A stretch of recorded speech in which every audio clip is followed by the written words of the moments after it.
ফের অবৈধভাবে প্রকাশ্যে দিবালোকে প্রশাসনের চোখে ধুলো দিয়ে মাটি কাটার অভিযোগ। মাটি কেটে সেই মাটি দিয়ে ইট তৈরি করে নদীপথে বিহারে পাচার হয়ে বিক্রি হচ্ছে চড়া দামে। যথেচ্ছভাবে মাটি কাটার ফলে একদিন চাষের জমি শেষ হয়ে যাবে, তখন মানুষ খাবে কি, প্রশ্ন চাষিদের। প্রশাসনিক কমিটি গঠন হওয়ার পরেও কিভাবে মাটি কাটা হচ্ছে, প্রশ্ন বিজেপির। সাফাই তৃণমূলের, তুঙ্গে রাজনৈতিক তরজা। পঞ্চায়েত ভোটের প্রাক্কালে ফের বাড়ছে মাটি মাফিয়াদের দৌরাত্ম্য। প্রকাশ্য দিবালোকে প্রশাসনের চোখে ধুলো দিয়ে অবৈধভাবে চলছে মাটি কাটার কাজ। চাষের জমির পাশে দেদারভাবে মাটি কাটার ফলে কৃষিকাজের ক্ষতি হওয়ার আশঙ্কা চাষিদের।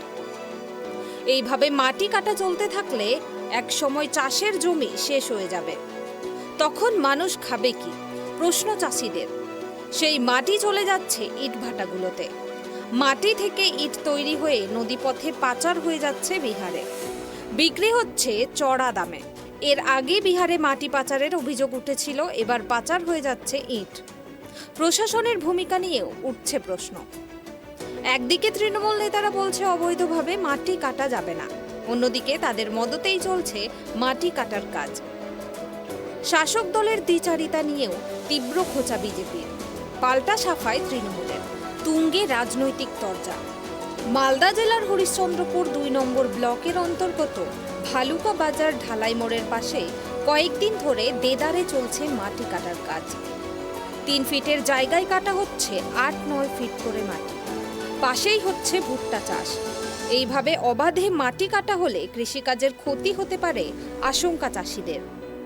প্রশাসনের চোখে ধুলো দিয়ে কিভাবে প্রকাশ্য দিবালোকে মাটি কাটা হচ্ছে তা নিয়েই উঠছে প্রশ্ন। স্থানীয় সূত্রের খবর, অবৈধভাবে মাটি কেটে সেই মাটি চলে যাচ্ছে ইট ভাটাগুলোতে। সেই মাটি দিয়ে তৈরি হচ্ছে ইট, যে ইট গোবরাঘাট দিয়ে নদী পথে ট্রলির পর ট্রলি চলে যাচ্ছে বিহারে, বিক্রি হচ্ছে চড়া দামে। এইভাবেই মাটি মাফিয়া এবং ইটভাটার মালিকরা মুনাফার লোভে নিজেদের স্বার্থ সিদ্ধি করছে বলে দাবি স্থানীয়দের। এই ঘটনা সামনে আসতেই শুরু হয়েছে রাজনৈতিক তরজা। অবৈধভাবে মাটি কাটার বিরুদ্ধে এর আগে সরব হয়েছিলেন খোদ শাসক দলের বিধায়ক এবং রাজ্যের সেচ প্রতিমন্ত্রী। প্রশাসনের পক্ষ থেকে কঠোর বার্তা দেওয়া হয়েছিল অবৈধভাবে মাটি কাটা বন্ধ করতে। বিডিও, ভূমি সংস্কারক, আধিকারিক এবং আইসিকে নিয়ে গঠন হয়েছিল কমিটি। তারপরেও কিভাবে মাটি কাটা চলছে, প্রশ্ন বিরোধীদের। তৃণমূল নেতাদের মদত ছাড়া এই কাজ হতে পারে না, এমনটাই দাবি বিরোধীদের। যদিও বিরোধীদের অভিযোগ ভিত্তিহীন বলে পাল্টা সাফাই তৃণমূলের। স্থানীয় কৃষক শেখ মাইনুল বলেন, কারা এভাবে মাটি কাটছে সেটা বলতে পারবো না, কিন্তু যেভাবে মাটি কাটা হচ্ছে তাতে আমাদের জমির ক্ষতি হতে পারে। কয়েকদিন ধরেই চলছে মাটি কাটার কাজ। আমার ক্ষতি হবে। ক্ষতি মানে কি, যদি আমরা ওখান থেকেই করে, এই যে এটা তো করেছে তো অনেকটা ছেড়ে দিয়েছে, আর যদি এইভাবে যদি করে তারপরে আমার ক্ষতি হবে না। যেভাবে ছেড়েছে ওরা ওইভাবে যদি ছেড়ে দেয় তারপরে ক্ষতি হবে না। আচ্ছা, এই মাটিগুলো কি বিক্রি হয়ে যাচ্ছে কোথাও? বলতে পারবো না আমি। কিসে কাটলো এতগুলো মাটি? জিসিপিতে, একটু জিসিপির দাগ আছে। আচ্ছা, কতদিন ধরে কাটাই চলছিল এইভাবে? মাটি কাটছিল কতদিন ধরে? এটা সঠিক আমি বলতে পারছি না। এই যে যাদের মেশিন আছে কিনা, ওদের বাড়ি এখানে আছে, এই যে এখানে বাড়ি আছে, ওরাই বলতে পারবে। উত্তর মালদা সাংগঠনিক জেলা বিজেপির সম্পাদক রূপেশ আগরওয়াল বলেন, যেখানে প্রশাসনিকভাবে কমিটি গঠন হলো মাটি কাটা রুখতে, এলাকার বিধায়ক তথা রাজ্যের প্রতিমন্ত্রীও সরব হলেন, তারপরেও আবার কিভাবে মাটি কাটার কাজ শুরু হলো। তৃণমূলের মদত ছাড়া এটা সম্ভব না। এর আগে আপনিও জানেন এবং আমরাও জানি, সারা হরিশ্চন্দ্রপুরবাসী জানে যে সমর মুখার্জি বিধায়ক, উনি তৎপরতা দেখিয়েছিলেন এই মাটি কাটার ব্যাপারে, এবং আমাদের যিনি প্রতিমন্ত্রী এখন তাজামুল হোসেন, উনিও তৎপরতা দেখিয়েছিলেন যেন মাটি যেন কাটা না হয়, মাটি যেন কাটলে পরে বৈধভাবে যেন কাটা হয়। এই জিনিসটা সরব হওয়ার পরে কিন্তু মাটি কাটা প্রায় বন্ধ হয়ে গেছিল। তারপরে হঠাৎ কী করে মাটি কাটা শুরু হয়ে যায়, এবং শুরু হয় এমনভাবে শুরু হয়েছে মাটি কাটা, তাতে যেখানে মাটি কাটা হচ্ছে তার আশেপাশে চাষিরা কিন্তু অভিযোগ জানাচ্ছে। মাটি কাটার কাজ কিন্তু এর আগেও চলছে, বেহাল তবিয়ত হচ্ছে, কিন্তু এইভাবে কিন্তু অভিযোগ কেউ করতে আসতো না।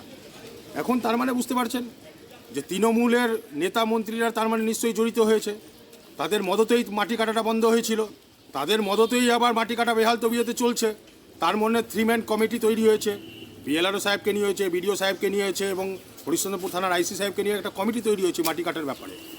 যদি এই কমিটিটা সত্যি তৈরি হয়ে থাকে তাহলে মাটি কাটার ব্যাপারে এত অভিযোগ কেন আসবে এবং চাষিরা অভিযোগ করবে কেন? কারণ আমাদের চাষবাসের উপর বিশেষ করে আমরা বিশেষত নির্ভরশীল। এই নির্ভরশীলতার থাকা সত্ত্বেও আর চাষিদের অভিযোগ শুনতে হবে আমাদেরকে। তার মানে এই জায়গাটায় বর্তমান যে শাসক দল, এই শাসক দলের যারা নিচু স্তরের কর্মী আছে, নিচু স্তরের কর্মী থেকে শুরু করে আপার লেভেলের মন্ত্রী বিধায়ক যারা আছে সবাই জড়িত আছে, তৃণমূলের তারপর নেতা জড়িত আছে। মালদা জেলা তৃণমূলের সাধারণ সম্পাদক জম্মুর রহমান বলেন, নিয়ম অনুযায়ী বৈধভাবে মাটি কাটতে হবে। কেউ জোর করে কারো জমি থেকে মাটি কাটতে পারবে না। যদি অবৈধভাবে কিছু হয় সেক্ষেত্রে অবশ্যই প্রশাসন ব্যবস্থা নেবে। সমস্ত বিডিও এবং আইসি এবং আমাদের বিএলআরও সাহেবদেরকে নিয়ে বার কয়েক মিটিং করেছে। তো নিশ্চয়ই বৈধ যেটা কাগজপত্র আছে সেই অনুযায়ী মাটিটা কাটা হচ্ছে। আর আপনার জমি কিংবা আমার জমি কেউ জোরজার করে মাটি কাটতে পারবে না। মাটি কাটতে গেলে নিশ্চয়ই তার পারমিশন নিয়েছে, তার বিনিময়ে অর্থ নিয়েছে কিংবা আর কিছু করেছে, তার বিনিময়ে হয়তো মাটি কাটা। এটা নাই হয়তো হতে পারে, তো তবুও এটা আমার মনে হয় আমি তো আমাদের এখানকারই যে আমাদের এখান ন্যাশনালের যে আমাদের রোডটা কেটেছে, আমাদের যে মাটি আমরাই আমাদের নিজের জমিতে কেটেছে, প্রায় মোটামুটি 8 থেকে 10 ফিট গর্ত করে কেটেছে। এটা আমরা বারবার অভিযোগও জানিয়েছিলাম। জানি না এখানে কতটা করা হয়েছে না করা হয়েছে। যদি থাকে আমার পাশের জমি যদি থাকে, আপনি হয়তো মাটি বিক্রি করেছেন ঠিক আছে, আমার পাশের জমিতে এখন যদি 5 ফিট কি 7 ফিট যদি গর্ত হয়, বর্ষার সময় ওটা মাটিটা নিশ্চয়ই পড়ে গিয়ে আমার জমিটাও তখন কিন্তু ক্ষতিগ্রস্ত হবে। তো এই বিষয়ে অবশ্যই প্রশাসনের কিন্তু দৃষ্টি আকর্ষণ করা উচিত এবং এই বিষয়ে যদি এটা হয়, আমার জানা নেই, যদি বাস্তবিক জানা নেই, যদি হয় তো অবশ্যই আমরা এই প্রশাসনকে এই বিষয়ে আমরা হরিশ্চন্দ্রপুর 2 নম্বর ব্লক ভূমি সংস্কার আধিকারিক সুরজিৎ দাস বলেন, আমরা শুনেছি সবকিছু খতিয়ে দেখে আইন মাফিক ব্যবস্থা নেওয়া হবে। প্রসঙ্গত শুধু হরিশ্চন্দ্রপুর এলাকা নয়, সমগ্র মালদা জেলা জুড়ে অবৈধভাবে মাটি কাটা নিয়ে সরগরম হয়েছিল রাজনৈতিক মহল। তৃণমূলের রতুয়ার বিধায়ক সমর মুখার্জি সরব হয়েছিলেন জমি মাফিয়াদের বিরুদ্ধে। কড়া বার্তা দিয়েছিলেন সেচ প্রতিমন্ত্রী সাবিনা ইয়াসমিনও। প্রশাসনিকভাবেও সিদ্ধান্ত নেওয়া হয়েছিল, কিন্তু তারপরেও ফের অবৈধভাবে মাটি কাটার অভিযোগ সামনে আসলো। প্রশাসন কি ব্যবস্থা নেয় সেই দিকেই তাকিয়ে এখন সকলে। মালদা থেকে রাহুল আমিনের রিপোর্ট, ট্রাইব টিভি।